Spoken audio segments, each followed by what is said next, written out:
everybody.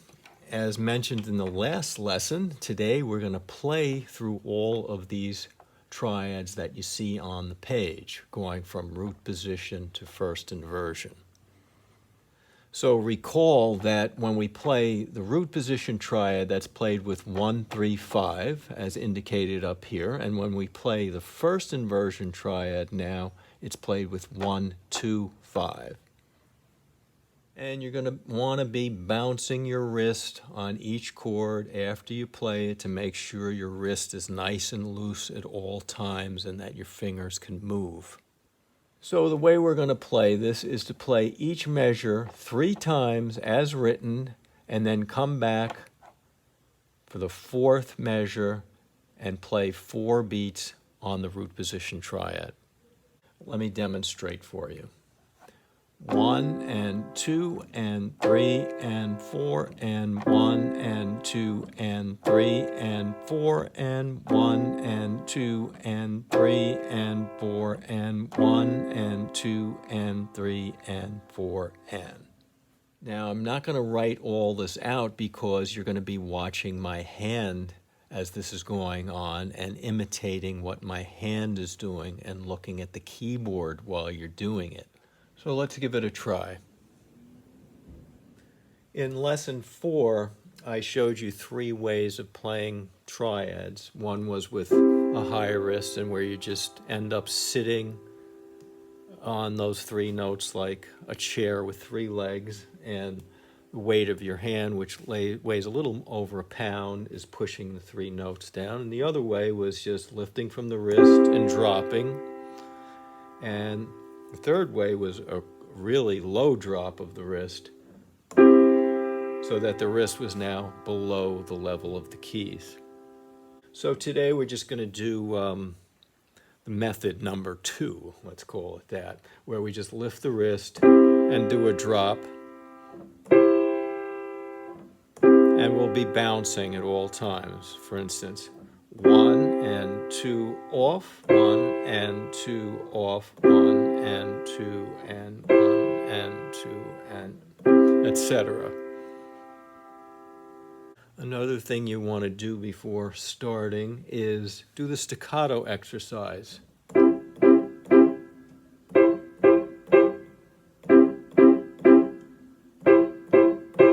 And see how the fixed position of your fingers changes from one to the other. For example, here's the root position one,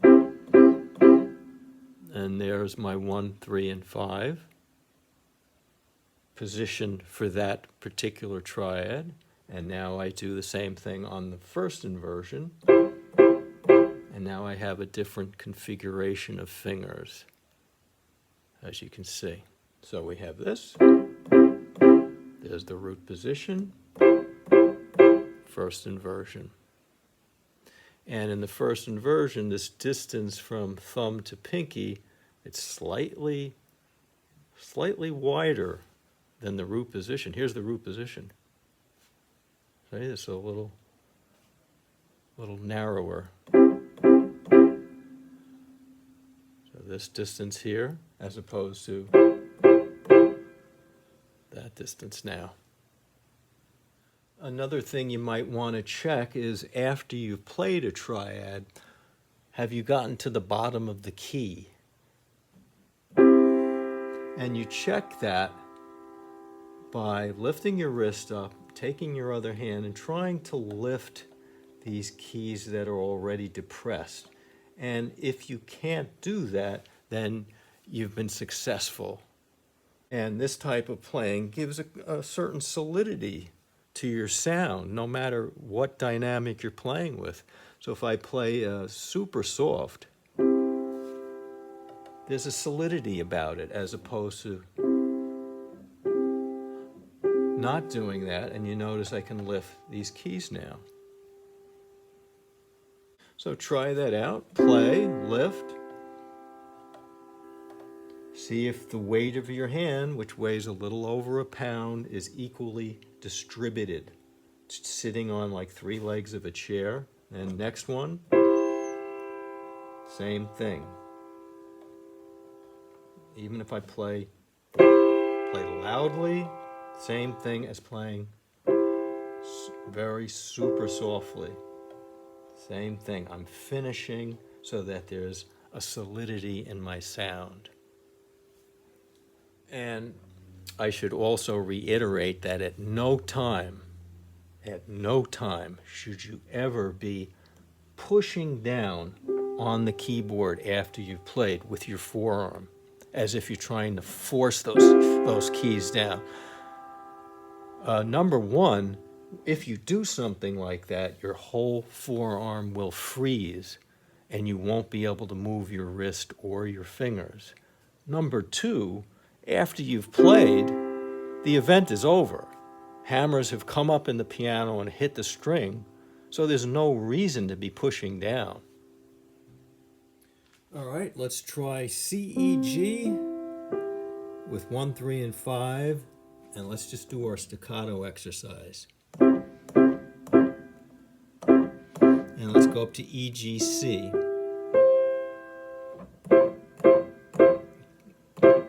Come way off, come about 8 to 10 inches off, and this will give you some kind of security over what you're doing. It'll because the scariest thing for a beginner, quite frankly, is if you're here and then you have to get off the keys and move somewhere else and you're looking up at the music, and it's really frightening to a beginner just to do that and to move around with these different structures. So that's where the staccato exercise will help you. So let's try it out. Here we go. 1 and 2 and 3 and 4 and 1 and 2 off, 3 and 4 and 1 and 2 and 3 and 4 and 1 and 2 and 3 and 4 and 1, 2, 3. Nice loose wrist as you're doing this. The wrist is always pulsing. And let's try D minor, D, F, A, 1, 3, 5, going up to F, A, D with 1, 2, 5. Here we go. 1 and 2 and 3 and 4 up. 1 and 2 off and 4 off. 1 and 2 off. 4 and 1 and 2 and 3 and 4 and 1 and 2 and 3 and 4 off. Nice and loose. All right, E minor, E, G, B, 1, 3, 5, first inversion, 1, 2, 5, G, B, E. Let's try. 1 and 2 and 3 and 4 and 1 and 2 off, 3 and 4 off, 2 off, 3 and 4 off, and 2 and 4 off, 1 and drop, drop, drop off. All right, F major, F, A, C with 1, 3, 5, root position. First inversion, A, C, F with 1, 2, 5. Let's give it a shot. 1 and 2 and 3 and 4 and 2 and 3 and 4 and 2 and 3 and 4 and 2 and 3 and 4 and 1 and 2 and 3 and 4 off. Let's try out G major, G, B, D with 1, 3, 5, going up to B, D, G with 1, 2, 5 for the first inversion. Here we go. 1 and 2 and 3 and 4 off. 1 and 2 off. 4 off. 1 and 2 off. And 4 off. And 2 and 3 and 4 off. 2 and 3 and 4 off. All right, if you go to your practice sheet, the fourth staff down, which is bass clef, and you'll see the word A, M-I-N for A minor. That's where we're going to begin. And in the left hand, we're going to use 5, 3, 1.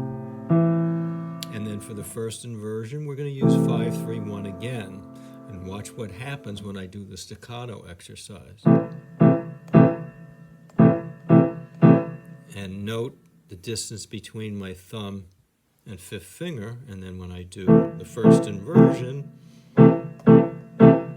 it's a bit wider now. So let's try. ACE, going up to CEA. Here we go. 1 and 2 and 3 and 4 and 1 and 2 off and 4 off, 2 off, 3 and 4 off, 1 and 2 off, 3 and 4 off, 1 and 2 and 3 and 4 off. And let's try B diminished. We have B, D, F for root position going up to first inversion, D, F, B. Here we go. 1 and 2 and 3 and 4 and 2 and 3 and 4 and 1 and 2 and 3 and 4 and 1 and 2 and 3 and 4 and 1, 2, 3, off. And you're nice and relaxed at the wrist. All right, on to C major. C, E, G, going up to E, G, C for the first inversion. Here we go. 1 and 2 and 3 and 4 off. Drop. 2 and drop and 4 and 1 and 2 and 3 and 4 off. 1 and 2 and 4 off. Drop. 2, 3, 4. Good. Let's go up to D minor. D, F, A. First inversion is F, A, D. Let's try. 1 and 2 and 3 and 4 and 1 and 2 and 3 and 4 and 1 and 2 and 3 and 4 and 2 and 3 and 4 and 1, 2, 3, 4. All right, we're on the bottom line now where it says E, M, I, N for E minor, and we have E, G, B. And this is the B right below middle C. And first inversion, we have G, B, E. Let's try. 1 and 2 and 3 and 4 and 2 off. 4 off. And 2 off, drop. And 4 off, drop. 3 and 4 and 1, 2, 3, 4. All right, we're going to skip the second measure and go on to the third measure where it says F major for F major. So let's see, we have F, A, C, root position going up to A, C, F for first inversion. Let's try. 1 and 2 and 3 and 4 and drop and 2 and 3 and 4 and drop off and 4 off, 1 and 2 and 3 and 4 off, drop, 2, 3, 4. And we're going to skip the next measure and go to where it says G major for G major. We have G, B, D, root position going up to B, D, G for first inversion. Let's try that one. 1 and 2 and 3 and 4 and 1 and 2 and 3 and 4 and 1 and 2 and 3 and 4 and 2 and 3 and 4 and 1, 2 and 3 and 4 and. And that's it for today, folks. If you enjoyed that lesson, please hit the subscribe button, and I'll see you next time.